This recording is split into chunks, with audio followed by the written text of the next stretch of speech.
My name is Emily Cooper, and I'm 26 years old. Right now, I'm standing in my parents' kitchen at 7 in the morning, watching my nearly 30-year-old brother Ryan eat cereal in his pajamas while I'm already dressed for work. Again. Ryan just quit his third job this year because, and I quote, the manager didn't recognize his potential. Where are you watching from today? Drop your location in the comments below and hit that like and subscribe button if you've ever felt like the responsible one in a family of dreamers. You'll definitely want to stick around for what happened next. Let me paint you a picture of my charming family dynamic. I've been working since I was 16, put myself through college on scholarships, and I'm currently grinding through an MBA program at night while working full-time at a marketing firm. Meanwhile, Ryan over there just informed our parents that his latest career setback was actually a blessing in disguise, because now he has time to explore his creative side. Emily's always been the driven one, my mother Linda says, refilling Ryan's coffee mug like he's some kind of invalid. You two are just different types of people. Different types. Right. I'm the type who pays her own bills, and Ryan's the type who still lives at home and considers PlayStation a career development tool. But sure, Mom, we're just different. My father, Mark, walks in wearing his work clothes, ready for another day at the automotive plant where he's worked for 25 years. Morning, sweetheart, he says to me, then looks at Ryan. Son, you really need to start thinking about your next move. Can't live here forever. Actually, Ryan says, straightening up with that look he gets when he's about to announce another brilliant plan. I've been thinking about starting my own YouTube channel. Gaming content is really taking off right now. I choke on my coffee. Ryan, you're 29 years old. Age is just a number, Em. Some of the biggest YouTubers started later in life. Linda jumps in immediately. I think that's wonderful, honey. You've always been so creative. And there it is. The family pattern that's been driving me insane for years. Ryan announces another half-baked scheme, gets immediate family support, while I work myself to death and get told I'm too serious about everything. I need to get to work, I say, grabbing my keys and laptop bag. You know, that place where they pay me actual money for actual work? Emily, Dad calls after me. Be nice to your brother. He's going through a tough time. Going through a tough time. Ryan's been going through a tough time since high school graduation. At what point do we acknowledge that maybe, just maybe, he's the architect of his own problems? But I don't say that. I never say that. Because in the Cooper family, Emily is the one who has her act together. Which apparently means Emily doesn't get to have opinions about other people's complete lack of direction. I drive to work thinking about how my MBA program costs me $3,000 per semester. Money I save by eating lunch at my desk and skipping every social event my coworkers invite me to. Meanwhile, Ryan's planning to become the next internet sensation from our parents' basement. The really fun part? Last month when I mentioned maybe moving out and getting my own place, Mom actually looked hurt. Why would you want to leave? We're family. But when Ryan talks about his big break that's always just around the corner, nobody suggests he might want to contribute to household expenses, or God forbid, buy his own groceries. At work, my colleague Jennifer notices my mood immediately. Family breakfast again? She asks. Ryan's becoming a YouTuber now, I tell her. Ah, and let me guess, your parents think it's a wonderful idea. You know my family too well. Jennifer shakes her head. I don't understand how they don't see what you've accomplished. MBA program, promotion track, completely self-sufficient. Because accomplishments are expected from me. Dreams are celebrated in Ryan. What I don't tell Jennifer is that sometimes I wonder what would happen if I just stopped. Stopped being the responsible one. Stopped having everything figured out. Stopped making it look so easy that everyone takes it for granted. But then I remember that I actually like my life. I like my career. I like my independence, and I definitely like paying my own bills. Ryan can have the YouTube dreams. I'll take the steady paycheck and the respect that comes with actually earning your way in the world, even if my own family doesn't seem to notice the difference. Chapter 2. My phone buzzes during my lunch break with a text from Mom. Come for dinner tonight. Ryan has exciting news. More exciting news. Because the YouTube announcement wasn't enough excitement for 1 week, apparently. I walk into the house that evening to find the dining room table actually set with the good plates. Mom's wearing her nicest sweater, and Dad's changed out of his work clothes. Ryan's sitting at the head of the table like he's about to announce his presidential campaign, and next to him sits a girl I've never seen before. Emily! Mom practically shouts when she sees me. Come meet Chloe! Chloe waves at me with perfectly manicured nails and a smile that looks like it was borrowed from a toothpaste commercial. She's pretty in that effortless way that usually requires about 2 hours of effort, and she's wearing the kind of casual designer outfit that costs more than my monthly car payment. "Hi, Emily. I've heard so much about you," Chloe says, and I immediately know she's lying because Ryan barely acknowledges my existence most days. "Chloe and I have been dating for 3 months," Ryan announces proudly, like he just discovered electricity. 3 months. My brother has been dating someone for 3 months, and this is the first I'm hearing about it. But then again, I've been pulling 12-hour days between work and school, so I'm probably the last to know about everything that happens in this house. "That's wonderful," I say, sitting down in my usual spot. "What do you do, Chloe?"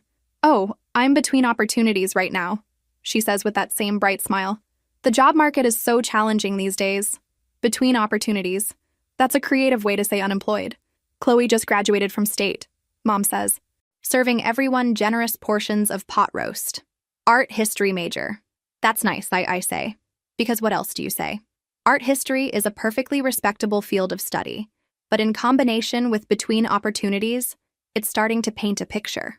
"We're thinking about getting a place together," Ryan announces, and I nearly drop my fork. "Already?" The word slips out before I can stop it. "When you know, Chloe says, reaching over to squeeze Ryan's hand. "Besides, I think it would be so romantic to build a life together." Build a life together. With what money? Ryan just quit his job 2 weeks ago, and Chloe is between opportunities.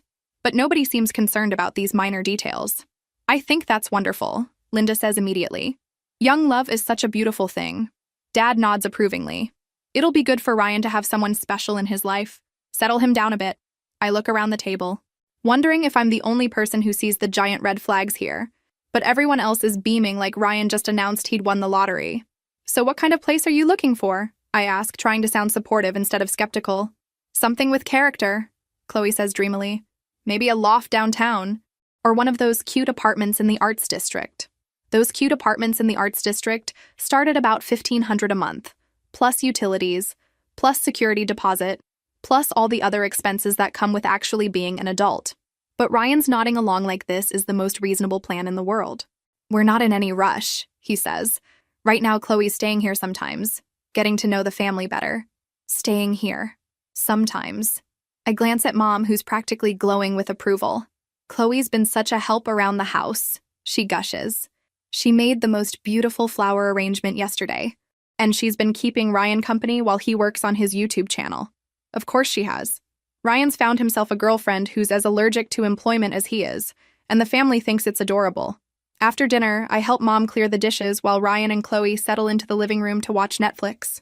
Dad retreats to his workshop in the garage, leaving Mom and me alone in the kitchen. "She seems nice," I say carefully. "Oh, she's lovely," Mom gushes. "And she's so good for Ryan. He's been much happier since they started dating." "Mom, don't you think they're moving pretty fast? 3 months isn't very long to know someone." Linda stops loading the dishwasher and looks at me with that patient expression she gets when she thinks I'm being too practical. "Emily, sweetheart, not everyone approaches relationships the way you do." "The way I do? What's that supposed to mean?" "You're so focused on career and independence. But Ryan's more of a romantic. He follows his heart." "Right. Ryan follows his heart and I follow my brain. And apparently, following your brain makes you incapable of understanding true love. I just think maybe they should figure out the practical stuff before they start planning to move in together," I say. "Money isn't everything, honey." Easy to say when you're not the one who'll be paying the bills. Chapter 3. 3 weeks later, Chloe has basically moved in. I come home from work to find her clothes in the laundry room, her organic coconut milk in the refrigerator, and her extensive collection of beauty products taking over the bathroom counter. She greets me every day like we're long-lost friends. "Emily, how was work? You look tired." "You should try this new face mask I got. It's amazing for stress lines." Stress lines. I'm 26 years old. But Mom thinks Chloe's concern for my appearance is sweet. "She's just looking out for you, honey. She knows how hard you work." What Chloe knows is how to make herself indispensable. She's always volunteering to run errands for Mom, always complimenting Dad on his cooking, always asking Ryan about his YouTube progress like it's the most fascinating thing in the world. "You're so lucky to have such a driven sister," I heard her tell Ryan yesterday. I wish I had Emily's focus. It sounds like a compliment, but somehow it feels like she's explaining why I'm different, why I don't quite fit into their cozy little family dynamic. The truth is, I am tired. Working full-time and taking night classes is exhausting, And it doesn't help that I come home every day to find my personal space slowly being invaded by someone who's essentially a stranger. But every time I try to address it, I'm made to feel like the problem. Emily's just not used to sharing, Mom explains to Chloe, after I mention that maybe we should establish some bathroom scheduling. She's always been very independent. Independent. In the Cooper family, that's code for antisocial. The breaking point comes on a Thursday night when I get home from my strategic management class to find Chloe reorganizing our kitchen cabinets. "I hope you don't mind," she says cheerfully. "But I thought I'd help your mom get things more organized." The spice rack was a disaster. Our spice rack has been organized the same way for 20 years. Mom knows where everything is. But now all the spices are arranged alphabetically, which sounds logical until you realize that Mom organizes everything by how frequently she uses it. "Chloe, this is really nice of you," I say carefully, "but maybe you should check with Mom before rearranging her kitchen." "Oh, she asked me to help," Chloe says brightly. "She said she's been meaning to reorganize for ages but never had time." That night, Mom can't find the paprika, or the oregano, or anything else she needs for dinner. But when I point this out, she just laughs.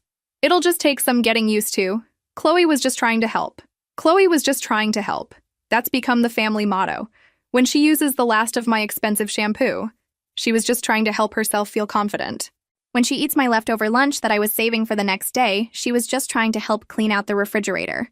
When she accidentally shrinks my favorite sweater in the washing machine, she was just trying to help with laundry. But when I work late 3 nights in a row and miss family dinner, I'm being antisocial.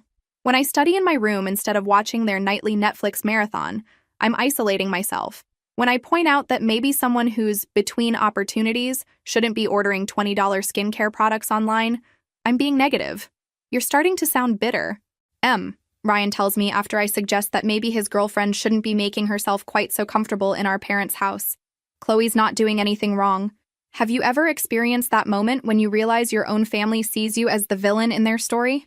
Drop a comment below and let me know, because that's exactly where I was starting to find myself. The final straw comes when I discover that Chloe has been using my laptop to help Ryan research YouTube equipment while I'm at work. "I hope that's okay," she says when I find my browser history full of searches for professional cameras and lighting equipment. "Ryan mentioned you had good research skills, so I thought I'd take notes on your laptop." She thought she'd take notes on my laptop, my work laptop, the one with my client files and confidential company information. "Chloe, you can't use my work computer. Ever. That's a fireable offense if my company finds out." "Oh my God. I'm so sorry," she says, eyes wide with what appears to be genuine shock. "I had no idea. I just thought it was the family computer." "The family computer?" "We haven't had a family computer since 2015. But when I explain this to Mom, she gives me that look again. "Emily, she made an honest mistake. You don't need to be so harsh about it." And Ryan adds, "You're acting like she committed a crime. She was just trying to help with my research." There it is again. She was just trying to help. I'm starting to think that just trying to help is going to be the reason I eventually lose my mind. Chapter 4. By the time fall arrives, I've basically become a stranger in my own house. Chloe has managed to insert herself into every family tradition, every inside joke, every casual conversation. She knows exactly when Dad likes his coffee, she's memorized Mom's favorite TV shows, and she's even started giving Ryan career advice about his YouTube channel, which, by the way, has exactly 47 subscribers after 6 months. But nobody talks about that. What they do talk about is how wonderful it is that Ryan has someone who believes in his dreams. How sweet it is that Chloe brings fresh perspective to the family. How nice it is to have another woman in the house to balance out all that masculine energy. I've apparently become chopped liver. The situation reaches peak absurdity when Mom starts asking Chloe's opinion about family decisions. What restaurant should we go to for Dad's birthday? What color should we paint the guest bedroom? Should we get a new dining room table? Chloe has such good taste, Mom explains when I point out that maybe the daughter who's lived here for 26 years should get some input. And she's going to be part of the family soon. Part of the family soon. They've been dating for 6 months, and apparently that's long enough to earn voting rights in family meetings I don't even get invited to. But the real problem isn't Chloe. The real problem is that my family has decided I don't need their attention anymore. I'm the responsible one, the independent one, the one who has her life figured out. So why would they worry about including me in anything? It's like being too competent has made me invisible. The breaking point comes on a Sunday morning when I find Ryan and Chloe planning a family vacation to Hawaii, using my parents' credit card. It's not like we're being irresponsible. Ryan explains when I question the logic of a $5,000 trip planned by two unemployed people. Mom and Dad said they wanted to do something special for their anniversary. Did they say they wanted you to plan and pay for it with their credit card? Emily, you always assume the worst about everything, Chloe says with that patient smile she's perfected.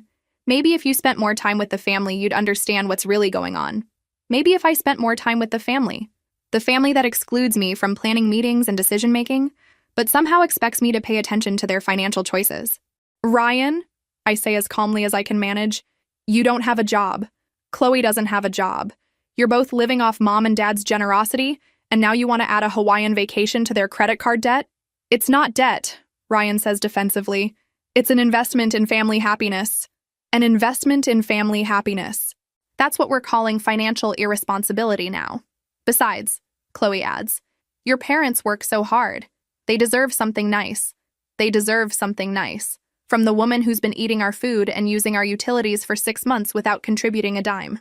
But when I try to explain this to Dad later, he just shrugs. Emily, your mother and I can handle our own finances.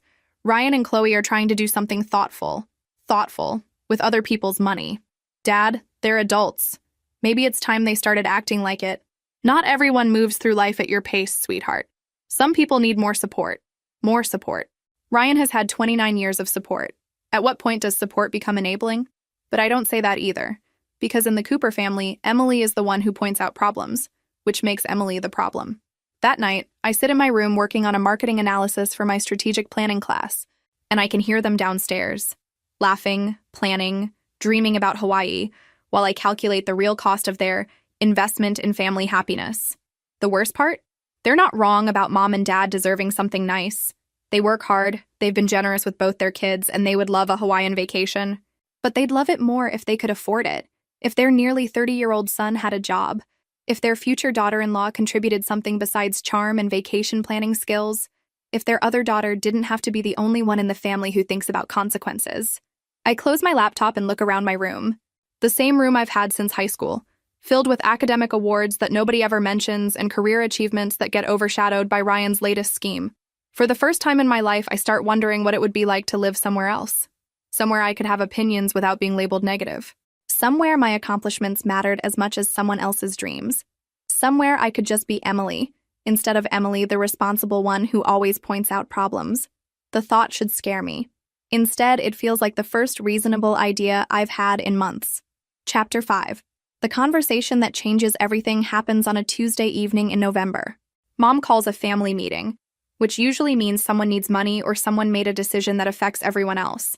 I come downstairs to find everyone gathered in the living room with unusually serious expressions. Chloe's there too, of course, sitting next to Ryan like she's been part of this family for years instead of months. We wanted to talk to you about something important, Dad begins, and immediately I know this isn't good news. Mom's holding an envelope in her hands, like it contains either a lottery ticket or a death certificate. From her expression, I can't tell which. Emily, sweetheart, sit down, she says, patting the armchair across from the couch. I remain standing. Something about their body language tells me I'm going to want the option to leave quickly. We've been thinking about the future, Dad continues, about what happens to the house, about making sure everyone's taken care of. The house. Our family home. The house my parents bought when I was 3 years old. The house they've worked 2 jobs each to pay off for the past 20 years. We've decided, Mom says, her voice oddly formal, to transfer ownership to Ryan. The words hang in the air like smoke. I must have heard wrong. Transfer ownership? I repeat slowly. The house, Dad explains, as if I'm too stupid to understand. We're giving Ryan the deed. He needs stability, and with Chloe in the picture now, he deserves it more than you do. Mom finishes, extending the envelope toward Ryan like she's handing him a prize. Ryan takes it with a grin that makes my stomach turn. Chloe squeezes his arm and makes a little squealing sound that's probably supposed to be excitement, but sounds more like a dying balloon. What? I manage to say. Emily, you're going to be fine, Dad says in that patient tone he uses when he thinks I'm overreacting. You've got your career, your education, your independence. Ryan needs more support to get on his feet. More support. Ryan has had 29 years of support. He's lived in this house rent-free for his entire adult life while I paid my own way through college and contributed to household expenses whenever I could. You're successful on your own, Mom adds. Ryan needs a foundation to build from. A foundation. They're giving him our family home as a foundation while I've built my entire life without any safety net at all. This is insane, I say, my voice coming out higher than I intended. Ryan doesn't have a job. He can't afford the property taxes, the maintenance, the insurance. That's what we're here for, Dad says dismissively. We'll help him figure it out. Of course they will, because Ryan never has to figure anything out on his own. Emily, Chloe speaks up for the first time, her voice dripping with fake sympathy. I know this is hard to hear, but maybe it's time for you to spread your wings. You're so capable, so independent. You don't need this house like Ryan does. Like Ryan does. Ryan, who has never paid a bill, never maintained a property, never been responsible for anything more challenging than remembering to feed himself. But I need it less because I'm capable. You always act like you're better than everyone else anyway, Ryan adds, his grin getting wider. Now you can go prove how amazing you are somewhere else. The room goes completely silent. Even Chloe looks surprised by his tone. Ryan, Mom says weakly, but she doesn't tell him he's wrong. What? It's true. Emily acts like she's the only one in this family who does anything right. She looks down on my dreams. She criticizes Chloe. She questions every decision we make. Maybe it's time she learns what real life is like without Mommy and Daddy's house to fall back on. I stare at him, wondering when my brother turned into someone I don't recognize. Or maybe he's always been this person, and I was too busy trying to be the good daughter to notice. Real life? I repeat. Ryan, I've been living in real life since I was 16. I've paid for my own education, my own car, my own everything while you've been playing video games and coming up with get-rich-quick schemes. That's enough, Dad says sharply. Both of you. Both of us. Like I'm equally responsible for this conversation. Emily, Mom says, standing up and smoothing her pants, you have until the end of the month to make arrangements. We think this is best for everyone. Best for everyone. They think giving the family home to their unemployed son and his freeloading girlfriend is best for everyone. I look around the room one more time. At my parents, who raised me to be independent and are now punishing me for succeeding. At Ryan, who looks like he just won the lottery without buying a ticket. At Chloe, who's managed to manipulate her way into inheriting a house she's lived in for 6 months. And I realize something that probably should have occurred to me years ago. This family doesn't actually want me here. Fine, I say quietly. You're right. It is time for me to spread my wings. I turn and walk toward the stairs, but Ryan's voice stops me. Don't act like you're the victim here. You'll land on your feet. You always do. I turn back to face him, and for the first time in my life, I let him see exactly what I think of him. You're right, Ryan. I will land on my feet. Because unlike you, I've learned how to. I climb the stairs to my room, close the door and sit on my bed, staring at the academic awards and achievement certificates that cover my walls. All those accomplishments, all that hard work, all those years of making my parents proud. And in the end, it didn't matter, because I made it look too easy. The irony is almost funny. I've spent my entire life trying to be the daughter they could be proud of, and it turns out what they really wanted was a daughter who needed them more. Well, congratulations to them. They got one. Chapter 6. Moving out takes exactly 8 hours. I start at 6 in the morning, loading my car with everything that actually belongs to me, which it turns out isn't much. Clothes, books, laptop, a few photos from college, the desk I bought myself, the bedding I paid for, my collection of business and marketing books that nobody else in the family has ever touched. Everything else, the furniture, the decorations, even some of the clothes I thought were mine, apparently belongs to the house. Amazing how 26 years of life can fit into the back of a Honda Civic. Mom hovers in the hallway while I pack, making occasional comments about how this is probably for the best, and how independence will be good for me. She doesn't offer to help carry anything, doesn't ask where I'm planning to live, doesn't seem concerned about her daughter being functionally homeless. But when I walk past Ryan's room, I can hear him on the phone with Chloe, already making plans for their house, talking about which room will be the home office for his YouTube empire, and whether they should get a hot tub for the backyard. Dad's in his workshop, avoiding the whole situation with the dedication he usually reserves for avoiding family drama. Some things never change. At 2 in the afternoon, I carry my last box out to the car. Mom follows me to the driveway, wrapping her cardigan around herself like this is some kind of tragic goodbye instead of the logical conclusion of their own decision. Emily, she says as I close the trunk, you know we love you, right? I look at her for a long moment.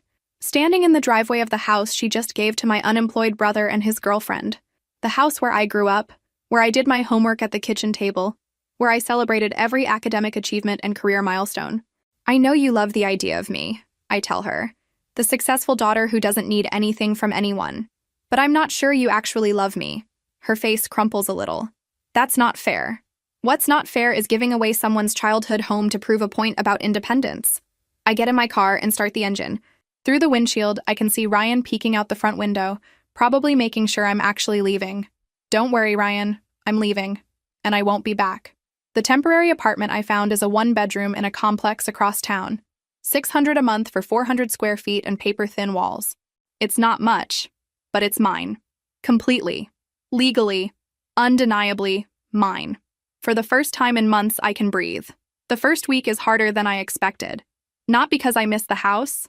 Honestly, it feels like a relief to come home without wondering what family drama I'm walking into. But because I keep reaching for my phone to text Mom about something funny that happened at work, or to tell Dad about my latest class project. And then I remember that I'm not welcome in their story anymore. But by the second week, something interesting starts happening. I sleep better. My stress levels drop. I can study without interruption, work late without guilt, eat my own food without worrying someone else will get to it first. For the first time in years, I feel like I'm living my own life instead of playing a supporting role in someone else's drama. The third week brings news that shouldn't surprise me, but somehow does. Jennifer at work mentions seeing a social media post from someone's cousin who knows Ryan. Apparently, he and Chloe are already talking about getting married. In the house they didn't pay for, planning a wedding they can't afford, with money they don't have. Are you okay? Jennifer asks when she sees my expression. I'm perfect, I tell her. And for the first time in months, I actually mean it. That night, I get a text from Mom. How are you settling in? We haven't heard from you. I stare at the message for a long time before typing back. I'm doing great. Thanks for asking. She responds immediately. We miss you. The house feels empty without you. The house feels empty. Not we miss having you here, or we made a mistake, or we're sorry. Just the house feels empty. Well, Mom, the house is going to feel a lot emptier when Ryan and Chloe figure out how much it actually costs to maintain a 4-bedroom house on zero income. But that's not my problem anymore. I delete the text thread and order Chinese takeout. Just for me. Exactly what I want. Exactly when I want it. Without consulting anyone else's preferences or dietary restrictions. It's the first meal I've eaten in months that actually tastes good. A month later, something amazing happens. I get the promotion I've been working toward for 2 years. Senior marketing coordinator with a salary increase that's more money than I've ever made in my life. The kind of money that could change everything. I celebrate by doing exactly what I want to do. I buy myself a nice dinner. I upgrade my apartment to a 1-bedroom with a decent kitchen, and I start looking at graduate programs in other cities. New York, Chicago, maybe even Los Angeles. Places where nobody knows me as Emily the responsible one. Places where I can just be Emily. My phone stays silent. No congratulations from Mom. No questions about my new job from Dad. No sarcastic comments from Ryan, because they don't know about the promotion, and they haven't bothered to ask how I'm doing, which tells me everything I need to know about how much they actually missed me. 6 weeks after I moved out, I'm sitting in my new apartment, working on applications for MBA programs across the country, when my phone buzzes with a text from an unknown number. Emily, this is Chloe. Can we talk? I stare at the message, wondering what fresh drama this represents, but I'm curious enough to respond. What about? It's about Ryan and your parents. I think you should know what's been happening since you left. Oh, this should be good. But I'm not that Emily anymore. The Emily who drops everything to solve other people's problems. The Emily who feels responsible for fixing what other people break. I type back, thanks, but I'm good. Whatever's happening, I'm sure your family can handle it. Your family. Because that's what they are now. I turn off my phone and go back to my applications. Tomorrow, I'll submit my resume for a marketing position in Manhattan. A position that would be perfect for someone with my experience and education. Someone independent. Someone capable. Someone who doesn't need anyone else's house or approval or validation. Someone exactly like the Emily they created when they decided I was too strong to need their support. They were right about one thing, though. I will land on my feet. The question is whether they will. Chapter 7. 3 months after moving out, my phone rings at 9 p.m. on a Thursday. The caller ID shows my old boss's name, which is weird because I left the company recently for a position with a significant salary increase. Emily? Sorry to call so late, but I just got the most interesting phone call. What kind of interesting? I ask, pausing the Netflix show I'm binge-watching in my upgraded apartment. Someone from Reynolds and Associates in Manhattan called asking about your work history. Specifically, they wanted to know if you were available for an opportunity. Reynolds and Associates, one of the well-respected marketing firms in the country. The kind of company I used to dream about working for someday. What did you tell them? I told them the truth. That you're the most competent marketing professional I've ever worked with. That losing you was the biggest mistake our company has made in years. And that whoever hires you is getting a bargain. A few weeks later, I'm sitting in an office on a high floor of a Manhattan building, signing paperwork for a position that comes with opportunities I never imagined possible. Marketing director. A salary that's life-changing, plus benefits that are better than anything I've seen. Full relocation package, excellent health insurance, and generous vacation time. When can you start? Asks Patricia Chen, the VP who interviewed me. How about soon? I tell her, because why wait? Within a month, I'm walking to work through parts of Manhattan, living in a nice apartment and eating lunch at restaurants I used to see on TV shows. The irony isn't lost on me. Ryan thought kicking me out would teach me about real life. Turns out real life includes opportunities that small-town thinking can't even imagine. I video call Jennifer from my old job to tell her about the move. New York City, she says, shaking her head in amazement. Emily, do you realize what you've accomplished? I'm starting to, I tell her, looking out my apartment window at a view of the city that used to exist only in movies. What do you think will happen next when Emily's family realizes what they've lost? Drop your predictions in the comments below because trust me, you won't see this coming. Have you heard from your family? Radio silence, I tell her, which is exactly what I expected. What I don't tell Jennifer is that the silence has been a relief. No guilt trips about missing family dinners. No pressure to solve problems I didn't create. No exhausting performances of being grateful for scraps of attention while someone else gets celebrated for basic existence. For the first time in my adult life, I'm living without the background noise of family dysfunction. And it turns out I'm really, really good at it.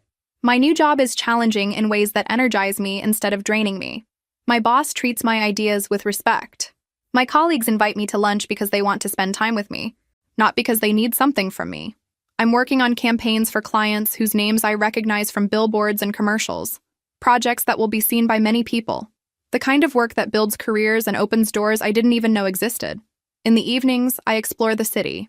Museums, restaurants, Broadway shows, art galleries, all the culture I used to read about in magazines while sitting in my childhood bedroom in Ohio, dreaming about someday living somewhere that mattered. Well, someday arrived faster than I expected. A few months into the job, Patricia calls me into her office with news that makes my head spin.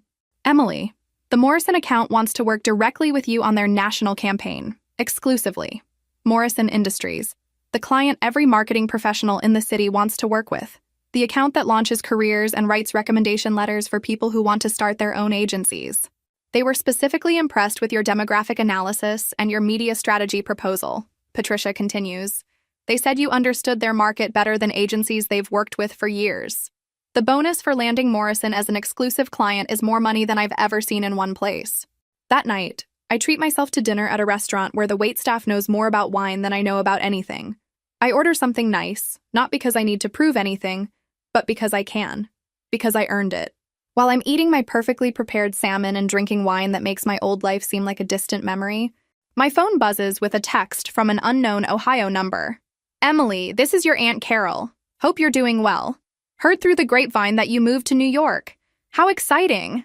Aunt Carol, who has never texted me in my life, whose previous communication with me consisted entirely of Christmas cards with $5 bills and vague comments about how I should find a nice boy and settle down.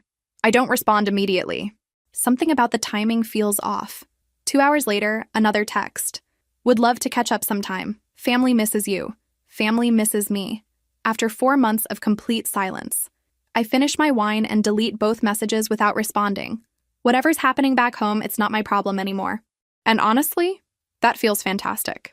The next morning, I wake up in my Manhattan apartment, put on a designer suit I bought with my signing bonus, and walk to a job that values my intelligence and pays me what I'm worth. Life is good. Really, really good. And I haven't needed my family's approval even once. Chapter 8. The desperate phone call comes on a Tuesday morning at 6 a.m. I'm getting ready for a breakfast meeting with the Morrison team when my phone starts ringing with Mom's number. I let it go to voicemail. Then it rings again. And again. After the fourth call, I answer. Emily? Mom's voice is shaky, panicked in a way I've never heard before. Emily, thank God. We've been trying to reach you for weeks. I've been busy, I tell her, which is true. Between work and actually having a social life for the first time ever, I haven't thought about Ohio in weeks. Honey, we need to talk. We're in trouble. We're real trouble. I pause my makeup routine and look at myself in my bathroom mirror. The same mirror that reflects an apartment in Manhattan, a closet full of professional clothes, and a life I built without anyone's help or approval. What kind of trouble, Mom? Financial trouble.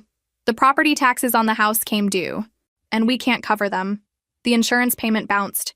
The mortgage company is asking questions about the deed transfer to Ryan.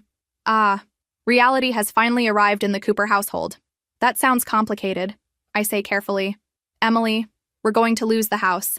Everything we worked for, everything we built for this family, we need help.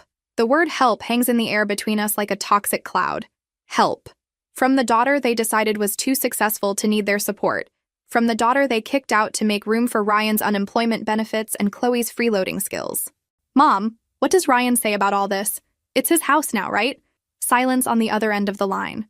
Mom, Ryan doesn't have any money. He quit his last job 6 weeks ago. Chloe's pregnant, or she says she is, and she wants him to focus on being a provider, but he can't seem to find the right opportunity. Of course he can't. Ryan has never found the right opportunity in his entire adult life, but somehow this is surprising news to my parents. What about Chloe? Can't she get a job? She's having a difficult pregnancy. Very delicate. She needs Ryan's support right now. A difficult pregnancy. How conveniently timed. Mom, I say looking at my watch, I have to get to work. I'm sure you'll figure something out. Emily, please. We just need a loan to cover the immediate costs. Once Ryan gets back on his feet, I interrupt. He can handle his own financial responsibilities. You know, like an adult. This isn't like you, sweetheart. You've always been there for family. Always been there for family. Right up until family decided I wasn't worth keeping around. Mom, I need to ask you something, and I want you to think carefully before you answer. She waits. When you gave Ryan the house, what exactly did you think was going to happen? Did you think he was suddenly going to become financially responsible? Did you think Chloe was going to get a career overnight? Or did you just assume I'd always be available to clean up whatever mess they created? Longer silence. We thought Ryan deserved a chance to prove himself. And what about me? What did I deserve? You deserved to make your own way. You were always so capable, so independent, so you kicked me out. We didn't kick you out. We gave you an opportunity to spread your wings. An opportunity. They gave me an opportunity by taking away my childhood home and giving it to my unemployed brother. Well, Mom, I spread my wings. I'm living in Manhattan, working for a respected marketing firm, doing incredibly well. So thank you for that opportunity. I can hear her breathing change, like she's starting to cry. Emily, please. We made mistakes, but we're family. Family helps each other. You're right, I tell her. Family does help each other. So I have a suggestion for you. Hope creeps into her voice. What? Ask your son. Ask Ryan. Ask the person you decided deserved the house more than I did. Ask him to figure out how to keep it. I hang up before she can respond. My hands are shaking slightly, but not from anxiety. From something that feels surprisingly like relief. For 26 years, I played the role of the responsible daughter, the one who could be counted on to sacrifice, to solve problems, to put family needs ahead of her own wants. And what did it get me? A one-way ticket out of the family when they found someone they liked better. Well, congratulations to them. They got exactly what they wanted. Ryan owns the house, Chloe got her provider, and I got my independence. The only problem with their plan is that independence comes with the freedom to say no. I finish getting ready for work, put on my most expensive lipstick, and walk out into the New York morning feeling lighter than I have in months. My phone buzzes with text messages throughout the day. Mom, Dad, even Aunt Carol asking if I got Mom's message and could I please call back as soon as possible. I delete them all without reading past the first sentence. At lunch, my colleague Sarah mentions that she's looking for someone to share a 2-bedroom apartment in a nice area. The rent's steep, she warns, but it's got a roof deck and a great view. I'll take it, I tell her without asking about the price. Because I can afford it. Because I earned it. and because I don't have to send money to Ohio every month to bail out family members who think responsibility is a character flaw. That evening, I'm packing to move to my new apartment when my phone rings again. This time it's Dad. Emily, your mother is beside herself. She thinks you hate us. I sit down on my couch in my apartment that I pay for with my own money, and really consider his statement. Do I hate you? Do I hate? No, Dad. I don't hate you, but I don't owe you anything either. We raised you. We supported you growing up. And then you decided I didn't need support anymore because I was too successful. So I took you at your word. That's not what we meant. Then you should have said what you meant instead of assuming I'd always be available to fix whatever Ryan broke. The conversation ends the same way the one with Mom did, with me hanging up and them finally understanding that the responsible daughter they took for granted has learned a very important lesson. Independence means never having to say you're sorry for someone else's choices. Chapter 9. The next few weeks bring a series of increasingly desperate communications from Ohio that read like updates from a sinking ship. First, a text from Ryan himself. Emily, Mom said you won't help with the house. I know we had our differences, but this is bigger than that. Our differences. As if systematically excluding me from family decisions and then kicking me out of my childhood home was some minor sibling disagreement. I don't respond. Then Aunt Carol again. Emily, sweetheart, maybe you could just call your mother. She's been crying every day. Mom crying every day. Where was that maternal emotion when she was handing over my inheritance to the golden child? Delete. Then Dad, via email this time. Emily, I know you're angry, but we need to discuss this as adults. The bank is asking questions about the deed transfer. There may have been some irregularities in how we handled the paperwork. Irregularities? That's a fancy way of saying they gave away a house to someone who can't afford to own it. Still not my problem. But the message I've been waiting for comes 3 weeks later, at 11 p.m. on a Friday. A text from an unknown number. Emily, this is Chloe. I need to tell you what's really happening. Against my better judgment, I respond. I'm listening. Ryan's been lying to everyone. He's not looking for work. He sleeps until noon, plays video games all day, and tells your parents he's networking and building his brand. The house is a disaster. There's no heat because he didn't pay the gas bill. I haven't had a hot shower in 2 weeks. Interesting. Trouble in paradise. Your parents keep giving him money for utilities and maintenance, but he spends it on gaming equipment and takeout. Yesterday, he bought a $1,000 gaming chair while your mom was calling around begging people for loans. A $1,000 gaming chair. While my parents panic about losing their house. The worst part? He keeps saying this is all your fault. That you abandoned the family when they needed you most. That you're selfish and vindictive. My fault. Of course it is. Chloe, why are you telling me this? Because I'm not pregnant. I lied about that to get him to commit to the relationship. But now I'm stuck living in a freezing house with someone who thinks he won the lottery and doesn't have to work anymore. So leave. I can't. I don't have anywhere to go. I quit my job when I moved in here because Ryan said he'd take care of everything. The con artist got conned. There's some poetic justice in that. Chloe, I appreciate you telling me this, but it doesn't change anything. These are choices you all made. But don't you care about your parents? They could lose everything. My parents made a calculated decision that Ryan deserved their house more than I did. Now they get to live with that calculation. I block her number and go back to my Friday night plans, which involve a new restaurant in Greenwich Village and a date with a financial advisor who thinks my career trajectory is impressive, because that's what Friday nights look like when you don't spend them solving other people's problems. The following Monday brings the news I've been expecting. An email from Dad. Subject line, emergency. Emily, the bank is foreclosing on the house. We have 30 days to bring the mortgage current or we lose everything. Ryan hasn't paid property taxes in months. The deed transfer created legal complications that require expensive attorneys to resolve. We need a significant amount of money immediately. A significant amount. That's more than most people have saved. It's also less than my recent bonus from the Morrison account. He follows up with a phone call that I let go to voicemail. Emily, I know you have resources now. I know you're doing well in New York. This family has always supported your success. Now we're asking for support in return. Please call me back. This family has always supported my success, except for the part where they gave away my inheritance and told me I didn't deserve it. I saved the voicemail, but not to respond to it, to remind myself why I left in the first place. That evening, I'm having dinner with my new roommate Sarah when my phone buzzes with a call from Ryan. Who's that?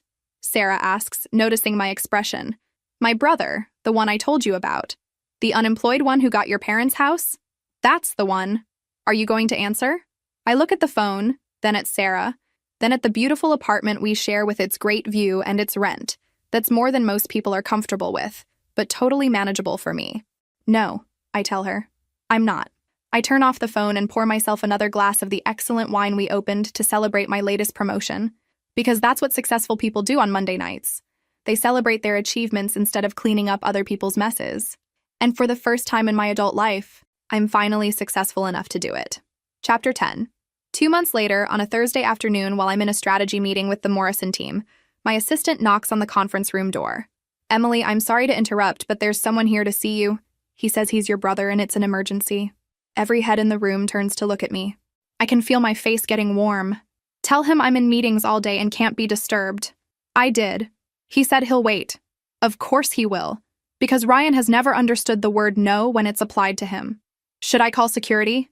my assistant asks quietly. The fact that she's asking tells me Ryan's appearance is probably as disheveled as I'm imagining. "Give me 5 minutes, I tell the Morrison team. Personal emergency. I walk to the lobby and find Ryan sitting in one of the sleek leather chairs, looking like he hasn't slept or showered in days. His clothes are wrinkled, his hair is greasy, and he's holding a coffee cup that's clearly been empty for hours. He looks exactly like what he is, a desperate man with no other options. "Emily." He stands up when he sees me, relief flooding his face. "Thank God. I've been trying to reach you for weeks. How did you find my office?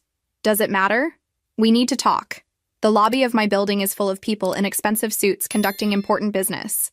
The last thing I need is a family drama playing out in front of my colleagues and clients."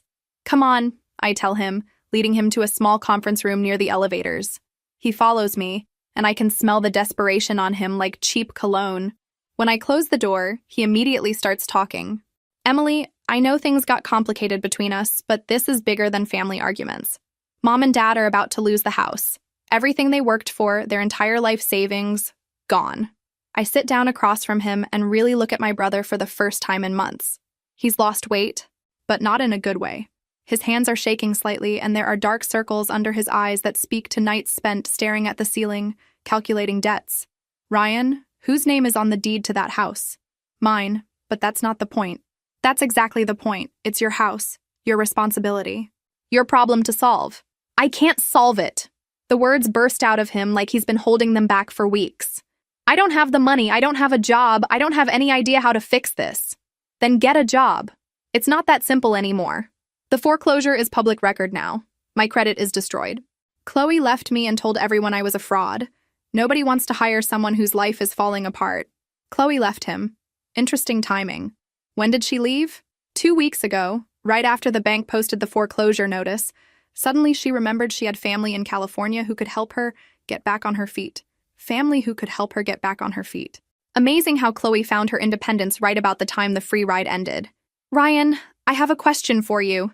He leans forward eagerly, probably thinking I'm about to offer solutions. "When you convinced Mom and Dad to give you the house, what exactly did you think was going to happen?" His face goes blank. "I mean, specifically. Walk me through the plan. You take ownership of a 4-bedroom house with property taxes, insurance, utilities, maintenance costs, and mortgage payments, with no job, no savings, no income. What was your strategy for covering those expenses?" Silence.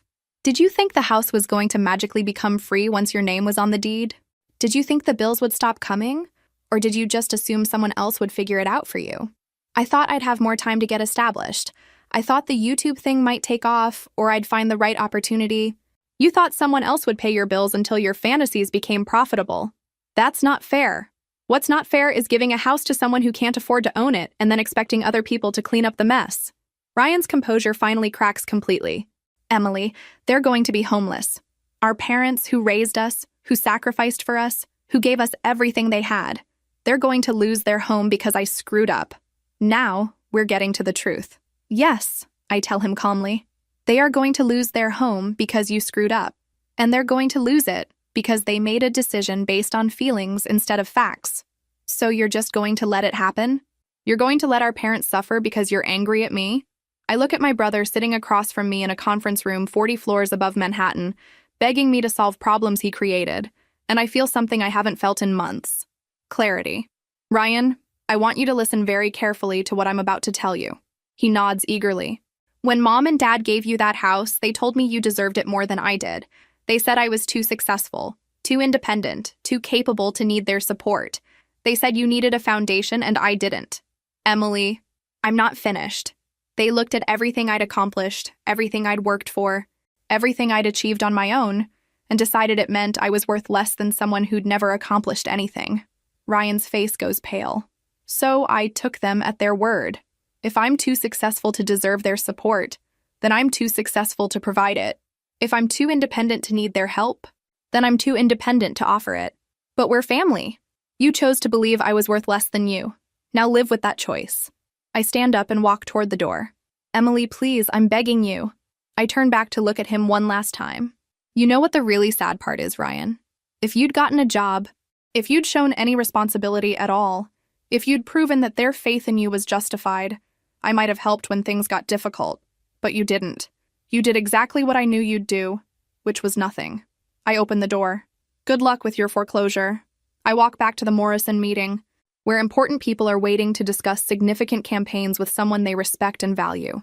Behind me, I hear Ryan calling my name, but I don't turn around. I have work to do. Chapter 11. The final chapter of the Cooper family house drama plays out exactly as I predicted, with updates filtering through the extended family network like reports from a distant war zone. Aunt Carol, apparently appointed as the official family correspondent, sends periodic texts with increasingly dramatic news bulletins. House officially foreclosed last week. Your parents had to move out with 1 day's notice. Ryan living in his car. Chloe completely disappeared. Might have been in contact with her ex-boyfriend the whole time. Your father had to take early retirement. Stress-related health problems. Your mother applied for jobs at grocery stores. Very difficult for her. Each message ends with some variation of, maybe you could reach out, which I delete along with the message. But it's the message that comes 6 months later that really tells the story. Your parents moved into a 1-bedroom apartment across town. Ryan finally got a job at a call center. He hates it. Works 10-hour shifts, complains constantly. Says he never realized how hard work actually is. Ryan discovering that work is hard. There's some irony for you. The apartment, Aunt Carol explains in a follow-up message, costs more per month than their old mortgage payment, but it's all they could qualify for with damaged credit and no savings. Dad's early retirement means a reduced pension. Mom's part-time grocery store job barely covers utilities. They're getting by, but just barely.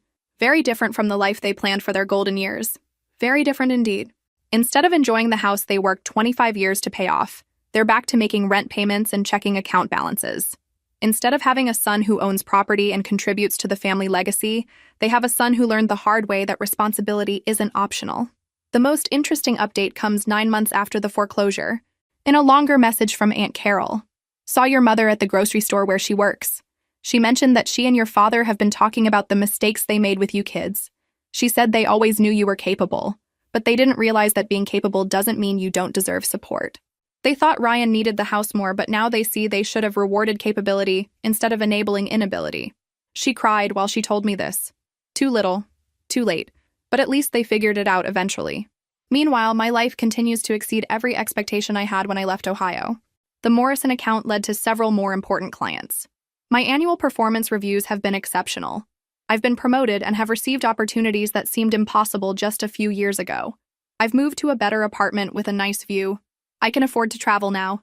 London for client meetings, other cities for market research, conferences where I present strategies I developed, business trips with good hotels and professional opportunities. The girl who used to save money by eating lunch at her desk now eats lunch at restaurants she never thought she could afford. But the real victory isn't the money or the career success, or even the apartment with a view. The real victory is the peace. No phone calls asking me to solve other people's problems. No guilt trips about not being available enough. No exhausting performances of gratitude for minimal attention. No walking on eggshells around people who resent my success while depending on my responsibility. For the first time in my adult life, I wake up every morning thinking about my own goals instead of everyone else's needs. It's remarkable how much energy you have for your own life when you stop spending it on other people's drama. My assistant mentions one day that she's impressed by how focused I am, how clearly I prioritize, how efficiently I make decisions. It's like you don't waste any mental space on things that aren't your responsibility, she observes. Exactly, I tell her. I learned the hard way that other people's poor planning doesn't constitute my emergency. What I don't tell her is that I learned that lesson from my own family. The people who taught me that being reliable means being expendable. That being successful means being taken for granted. That being capable means being worth less. They thought they were giving me a gift when they forced me to become independent. They had no idea how right they were. The final communication from Ohio comes on a Tuesday evening while I'm hosting a dinner party in my nice apartment. 8 colleagues from work discussing market trends over wine that's actually worth savoring. A text from Mom, the first direct communication in over a year.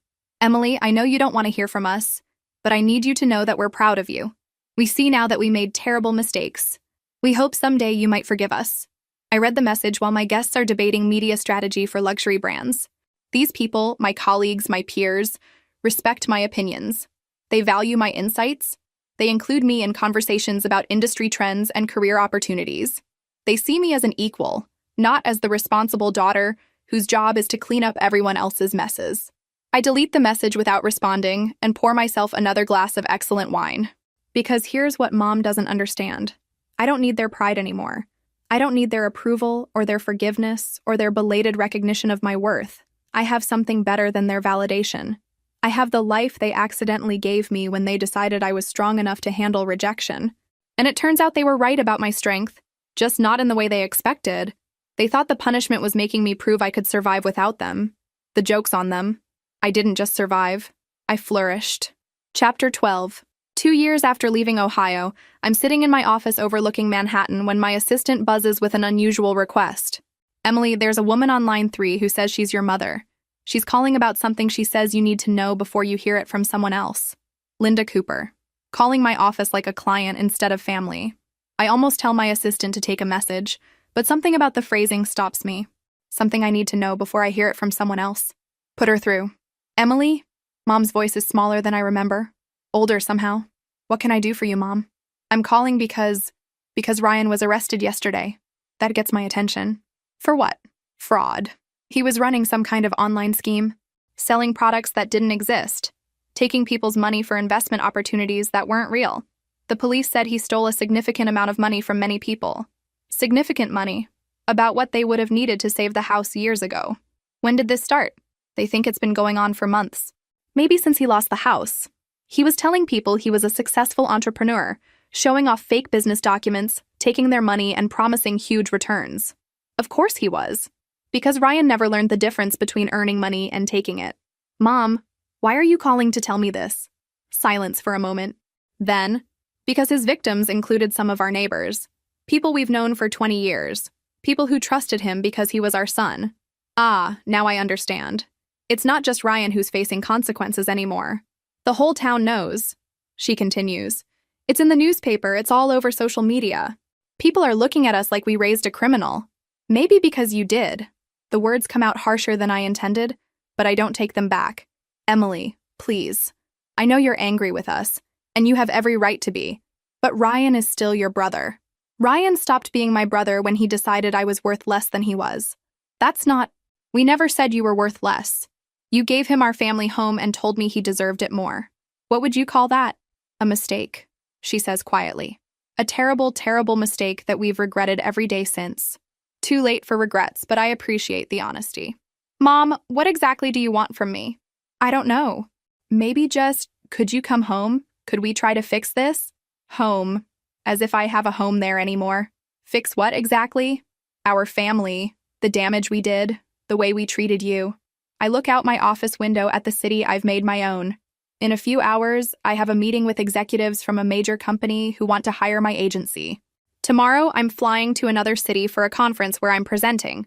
Next week, I'm viewing better apartments because my success has grown. Mom, do you know what I did yesterday? No. I signed a contract for a major campaign, a significant project that represents everything I've worked toward. Silence. Do you know what I'm doing next month? No. I'm speaking at a conference in London about market strategies. They're paying me well to share expertise I developed myself. Emily, that's wonderful, but do you know what I do in my free time? She doesn't answer. I travel. I invest. I buy things I like. I date interesting people who think my career is impressive instead of threatening. I live in a nice apartment and I can afford the things I want. I'm glad you're successful, sweetheart. I always knew you would be. No, you didn't. You knew I was competent. You knew I was responsible. But you never believed I could be genuinely successful because you were too busy making excuses for someone who wasn't. The conversation ends the way all conversations with my family end now, with me explaining reality and them wishing reality was different. After I hang up, I sit in my office thinking about the path that led me here. The late nights in my childhood bedroom, working toward scholarships they barely noticed. The college years when I supported myself while Ryan lived at home rent-free. The early career struggles when I saved every penny while he spent money he didn't earn. All those years, I thought I was working toward their approval, toward recognition, toward earning my place in a family that seemed to value dreams over achievements. What I was actually working toward was this: complete independence from people who confused enabling with love. The irony is perfect. They threw me out because they thought I didn't need their support. They were right. I didn't need their support. I needed their absence. Their rejection forced me to stop performing for an audience that would never appreciate the show. It freed me to build a life based on my own values instead of their dysfunction. It taught me the difference between being needed and being valued. My phone buzzes with a message from my assistant. The meeting moved up to 2 p.m. Should I order lunch for the conference room? Yes, I respond. And something nice for afterwards. We're celebrating. Because that's what successful people do. They celebrate victories instead of mourning relationships that were never healthy to begin with. The last message I ever send about my family goes to Aunt Carol that evening. Heard about Ryan. Sorry for your loss, but not surprised. Please don't contact me again about family matters. I wish everyone well, but I'm not available for this drama anymore. I block her number and delete every Ohio contact from my phone. Because here's what took me 28 years to learn. The people who love you don't make you prove you're worthy of love. They don't give away your inheritance because you're too successful to need it. They don't kick you out of your childhood home because you make other people look bad by comparison. The people who actually love you celebrate your strength instead of punishing you for it. And if you don't have people like that in your life, you build a life so amazing that their absence becomes irrelevant. 3 months later, I'm on a plane to Tokyo, reviewing contracts for my latest client, when the flight attendant offers me a complimentary drink. Celebrating something special? She asks. I look out the window at clouds and sky and the vast distance between where I am now and where I started. Yes, I tell her. My independence. She smiles and fills my glass. Congratulations. The plane climbs higher, carrying me toward a life I built entirely myself, funded by talents I developed without anyone's help, toward opportunities I earned through competence instead of inheritance. Below us, Ohio disappears into the distance. Above us, the sky stretches infinite with possibilities. And in my seat, Emily Cooper, successful, independent, unbroken, toasts the family that accidentally gave her the greatest gift of all, the motivation to prove them wrong about everything. If this story resonated with you, make sure to like and subscribe for more stories about finding your strength when the people who should support you don't. Sometimes the best families are the ones we build ourselves.